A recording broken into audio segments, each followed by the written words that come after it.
Welcome to Sand Compounding.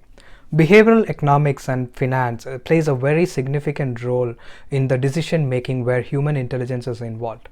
Especially why so? Because human intelligence and humans are totally influenced by the biases that we get involved in day-to-day basis.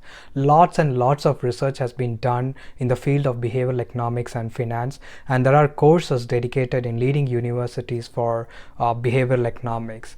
In this session, we will understand, go little deep dive into what behavioral economics means and what are the references and what are the articles and materials we can refer to in an understanding behavioral economics and behavioral finance, especially with emphasis on investing.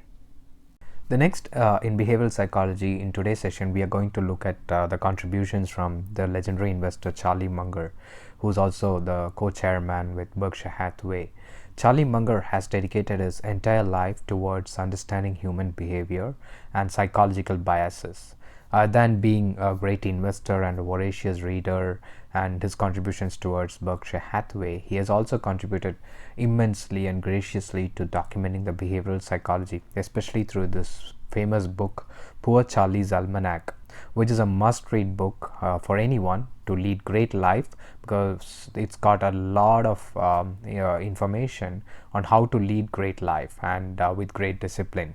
And author of this book is Peter Kaufman. He has done a great service to humanity by capturing Charlie's thought process, Charlie Munger's learnings in this masterpiece. It's a vast volume to read, but worth reading every page. I'm going to explain in this particular session what I learned on the behavioral side of the world, how they apply with respect to investing. There are around 25 tendencies which Charlie Munger has listed in the last talk or the last chapter of this book, which is a curation from three of his sessions which he did, three of his talks which he did at different schools, especially on the behavioral studies schools. And it's a must read. The last chapter is a must read. If not, someone doesn't get time to read all other chapters. The last chapter is an important one, especially the talk where he focuses on the human behavior and misjudgments. So there are limitations inherent in the evolutions. Based on my understanding, three of the most powerful tendencies to understand and grasp from investing standpoint are: the first one is liking or loving tendency. This is a very prominent tendency that exists in human behavior as per Charlie Munger. And how I correlate with investing is its influence in our ability to evaluate businesses and management. An example is we tend to like certain products in the market. For example, Nike.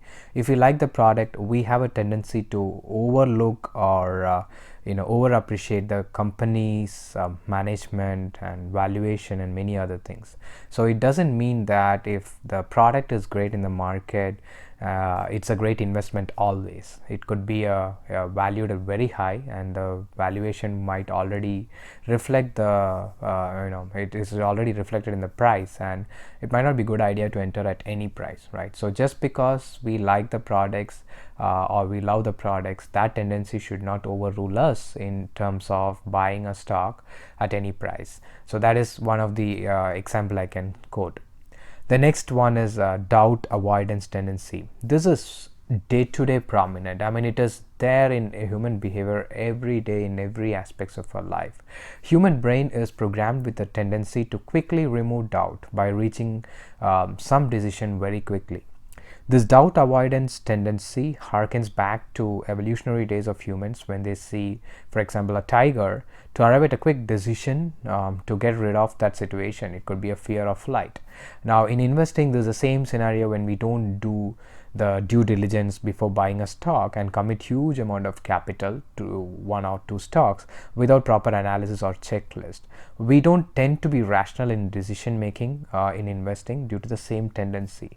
We want to arrive at a decision very quickly. We don't want to go through the details and meticulously arrive at valuation, meticulously do the deep analysis in terms of understanding what the management capabilities are, how the investing or the business has done in the past. So there are many other checklist items we tend to overlook to arrive at a quick decision before buying a stock. Similarly, when panic hits the market, we tend to behave the same way. We don't analyze what is the real impact, and we jump to conclusions. And this particular tendency is a jumping to conclusion tendency, where human brain is programmed in such a way that we want to remove the doubt and get into a conclusion as fast as possible. The third one is envy or jealousy tendency. This also is from the evolutionary origin that lies so deep in human nature.